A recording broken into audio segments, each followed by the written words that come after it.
ಸರಿಯಾಗಿ ನೋಡಿ, ಇದೇ ಹೈಟೆಕ್ ಹೆಲಿಪ್ಯಾಡ್. ಇನ್ನು ಇದು ಹೆಲಿಪ್ಯಾಡ್ ನಿಂದ ಇಳಿದು ವಿಐಪಿಗಳು ಓಡಾಡೋ ಬಿಂದಾಸ್ ರೋಡು. ಇದನ್ನ ನೋಡಿ, ಅರ್ಜೆಂಟ್ ಆದಾಗ ನೆಮ್ಮದಿಯಾಗಿ ನಿಟ್ಟುಸಿರು ಬಿಟ್ಟು ಕಾಲ ಕಳೆಯೋ ಶೌಚಾಲಯ. ಇನ್ನು ಇದು ಜನಸಾಮಾನ್ಯರು ಹೆಲಿಪ್ಯಾಡ್ಗೆ ಬಂದ ಗಣ್ಯರನ್ನ ಮೀಟ್ ಮಾಡದಂತೆ ತಡೆಯೋ ಬ್ಯಾರಿಕೇಡ್. ಅಯ್ಯೋ, ಬರೀ ಖಾಲಿ ಜಾಗ ತೋರಿಸಿ ಅದ್ನ ನೋಡಿ ಇದನ್ನ ನೋಡಿ ಅಂತ ಕಾಗೆ ಹಾರಿಸ್ತಾ ಇದ್ದಾರಲ್ಲಪ್ಪ ಟಿವಿ 9 ಅಂತ ಕನ್ಫ್ಯೂಸ್ ಆಗ್ಬಿಡಿ.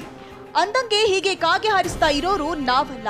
ಈ ಜಾಗದಲ್ಲಿ ಮೇಲೆ ಹೇಳಿದ ಎಲ್ಲವನ್ನು ನಿರ್ಮಾಣ ಮಾಡಿದ್ದೀವಿ ಅಂತ ಕಾಗೆ ಹಾರಿಸಿ ಬಿಲ್ ಮಾಡ್ಕೊಂಡಿರೋ ಕಾಫಿನಾಡಿನ ದಿ ಗ್ರೇಟ್ ಅಧಿಕಾರಿಗಳು ಮತ್ತು ಗುತ್ತಿಗೆದಾರರು.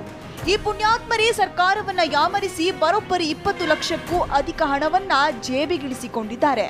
ಚಿಕ್ಕಮಗಳೂರು ನಗರದ ಐಡಿಎಸ್ಟಿ ಕಾಲೇಜಿನ ಹಿಂಭಾಗದಲ್ಲಿ ಹೆಲಿಪ್ಯಾಡ್, ರೋಡ್, ಶೌಚಾಲಯ, ಬ್ಯಾರಿಕೇಡ್ ವ್ಯವಸ್ಥೆ ಮಾಡಿದ್ದೇವೆ ಅಂತ ಹಣವನ್ನ ಜೇಬಿಗಿಳಿಸಿಕೊಂಡು ಸೈಲೆಂಟ್ ಆಗಿದ್ದಾರೆ.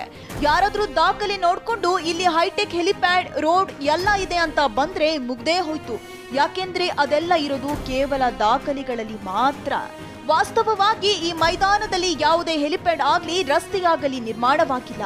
ಬಿಳಿ ಬಣ್ಣದಲ್ಲಿ ರೌಂಡ್ ಮಾರ್ಕ್ ಹಾಕಿ ಹೆಚ್ ಮಾರ್ಕ್ ಹಾಕಿರೋದನ್ನ ಬಿಟ್ರೆ ಬೇರೇನು ಈ ಮೈದಾನದಲ್ಲಿ ಕಾಣಿಸೋಲ್ಲ. ಹೀಗಿದ್ದು ಸರ್ಕಾರಕ್ಕೆ ಯಾಮರಿಸಿ ಬರೋಬ್ಬರಿ 20 ಲಕ್ಷಕ್ಕೂ ಅಧಿಕ ಹಣವನ್ನ ಅಧಿಕಾರಿಗಳು ಮತ್ತು ಗುತ್ತಿಗೆದಾರರು ಸೇರಿಕೊಂಡು ಗುಳುಂ ಮಾಡಿದ್ದಾರೆ. ಒಂದು PWDಯಿಂದ ರಸ್ತೆ ಹಾಕಬೇಕು ಅಂತೇಳಿ ಚಿಕ್ಕಮಗಳೂರು ನಗರದಲ್ಲಿ ಇದಕ್ಕೆ ಒಂದು 25 ಲಕ್ಷ ರೂಪಾಯಿ ಒಂದು ಟೆಂಡರು ಹೆಲಿಪ್ಯಾಡಿಗೆ. ಆಮೇಲೆ ಏನು ಬಿಳಿ ರಿಂಗ್ ಕಾಣ್ತಾ ಇದೆ ಅದಕ್ಕೊಂದು 3 ಲಕ್ಷ ರೂಪಾಯಿ. ಆಮೇಲೆ VIP ಗಳು ಬರ್ಬೇಕಾದ್ರೆ ಒಂದು ಬ್ಯಾರಿಕೇಡ್ ಹಾಕ್ಬೇಕಂತೇಳಿ 2 ಲಕ್ಷ ರೂಪಾಯಿ. ನಂತರದಲ್ಲಿ ಇಲ್ಲಿ ಟಾಯ್ಲೆಟೇ ಇಲ್ಲ, ಟಾಯ್ಲೆಟನ್ನು ಉಸ್ತುವಾರಿ ನಿರ್ವಹಿಸಬೇಕು ಅಂತೇಳಿ ರಿಪೇರಿಗೋಸ್ಕರ ಅಂತೇಳಿ 1.5 ಲಕ್ಷ. ಹೀಗೆ 4 ಟೈಪಲ್ಲಿ ಹಾಕ್ಕೊಂಡು ಈ ರಸ್ತೆ ಈ ಕಾಮಗಾರಿ ಮಾಡಿದ್ದಾರೆ. ಬಿಲ್ಲು ಆಗಿದೆ, ಬಿಲ್ಲು ತಿಂದಿದ್ದಾರೆ, ಪ್ರತಿಯೊಂದು ಮುಗಿದಿದೆ. ಇಂಥ ಹೃದಯ ಭಾಗದಲ್ಲಿ ಇಂಥದ್ದೊಂದು VIP ಬರೋ ಜಾಗದಲ್ಲೇ ಇಂಥ ದೊಡ್ಡ ಅವ್ಯವಹಾರ ಆಗಿದೆ. ದಾಖಲೆಗಳಲ್ಲಿ ಹೈಟೆಕ್ ಹೆಲಿಪ್ಯಾಡ್ ಮಾಡಿದ್ದೀವಿ ಅಂತ ನಮೂದಿಸಿದಾಗ ಒಂದು ಕ್ಷಣ ಶಾಕ್ಗೆ ಆದ ಸಾರ್ವಜನಿಕರೊಬ್ಬರು ಅರ್ಜಿ ಹಾಕಿ ಮಾಹಿತಿ ಹಕ್ಕಿನಲ್ಲಿ ಕೇಳಿದ್ದಾರೆ. ಆಗ ತಾವು ಕೇಳಿದ ವಿಚಾರ ಸತ್ಯ ಅನ್ನೋದು ಬಟಬಯಲಾಗಿದೆ. ಇದಲ್ಲದೆ ಸರ್ಕಾರಿ ಕಾಲೇಜಿನ ಪ್ರಾಂಶುಪಾಲರಲ್ಲೂ ನಿಮ್ಮ ಕಾಲೇಜು ಮೈದಾನದಲ್ಲಿ ಹೆಲಿಪ್ಯಾಡ್ ನಿರ್ಮಾಣವಾಗಿದ್ಯಾ ಅಂತ ಮಾಹಿತಿ ಕೇಳಿದ್ದಾರೆ.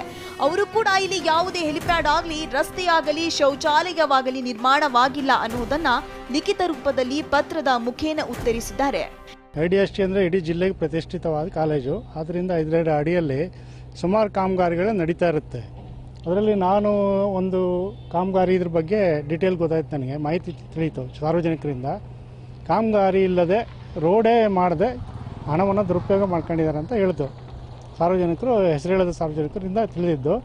ಹಾಗಾಗಿ ನಾನು ಇದನ್ನು ನಮ್ಮ PWDಯಲ್ಲಿ ಡಾಕ್ಯುಮೆಂಟಿಗೆ ತಗೊಂಡೆ. ಅದು ನೋಡಿದಾಗ ಕಾಮಗಾರಿ ಇಲ್ಲದೆ 21 ಲಕ್ಷ ಚಿಲ್ಲರೆ ದುರುಪಯೋಗ ಮಾಡ್ಕೊಂಡಿದ್ದಾರೆ. ಹೇಗಿದ್ರು ಕೂಡ ರಸ್ತೆ ಮಾಡಿದ್ದೀವಿ, ಹೆಲಿಪ್ಯಾಡ್ ಮಾಡಿದ್ದೀವಿ, ಅದು ಮಾಡಿದ್ದೀವಿ, ಇದು ಮಾಡಿದ್ದೀವಿ ಅಂತ 20 ಲಕ್ಷಕ್ಕೂ ಅಧಿಕ ಹಣವನ್ನ ಎಲ್ಲರೂ ಸೇರಿಕೊಂಡು ಗುಳುಂ ಮಾಡಿರೋದು ದಾಖಲೆ ಸಹಿತ ಬಹಿರಂಗವಾಗಿದೆ. ಹೀಗೆ ಅಧಿಕಾರಿಗಳು, ಗುತ್ತಿಗೆದಾರರು ಹಣ ಹೊಡೆಯಲು ಜನಪ್ರತಿನಿಧಿಗಳು ಸಾಥ್ ಕೊಟ್ಟಿದ್ದಾರೆ ಅನ್ನೋದು ಸಾರ್ವಜನಿಕರ ಆರೋಪ. ಹೀಗಾಗಿ ತಕ್ಷಣವೇ ಸಂಬಂಧಿಸಿದ ಮೇಲಧಿಕಾರಿಗಳು ತಪ್ಪಿತಸ್ಥರ ವಿರುದ್ಧ ಸೂಕ್ತ ಕ್ರಮ ತೆಗೆದುಕೊಳ್ಳಬೇಕಿದೆ. ಅಥವಾ ಹೀಗೆ ಸುಳ್ಳು ದಾಖಲೆ ನೀಡಿ ಹಣ ಪಡೆಯೋದ್ರಿಂದ ನಿಜವಾಗಿಯೂ ಇಂಥ ಕೆಲಸವನ್ನ ಮಾಡಿಸಿಕೊಟ್ಟ ದುಡ್ಡಿಗೆ ತಕ್ಕ ಕೆಲಸ ಮಾಡಿಸಬೇಕು. ಆಗ ಮಾತ್ರ ಇಂಥ ದುರುಳರಿಗೆ ತಕ್ಕ ಪಾಠವಾಗುತ್ತೆ. ಒಟ್ಟಿನಲ್ಲಿ ಏನು ಮಾಡದಿದ್ರು ಎಲ್ಲ ಮಾಡಿದ್ದೀವಿ ಅಂತ ಜನರ ತೆರಿಗೆ ಹಣವನ್ನ ಹೀಗೆ ತಿಂದು ತೇಗಿರೋ ಭ್ರಷ್ಟರಿಗೆ ಏನ್ ಹೇಳ್ಬೇಕೋ ಗೊತ್ತಿಲ್ಲ. ಒಂದ್ ವೇಳೆ ನಿಮಗೇನಾದ್ರೂ ಹೊಳೆದ್ರೆ ಈ ಸ್ಟೋರಿ ನೋಡಿದ್ಮೇಲೆ ಕೆಳಗೆ ಕಾಮೆಂಟ್ ಮಾಡಿ.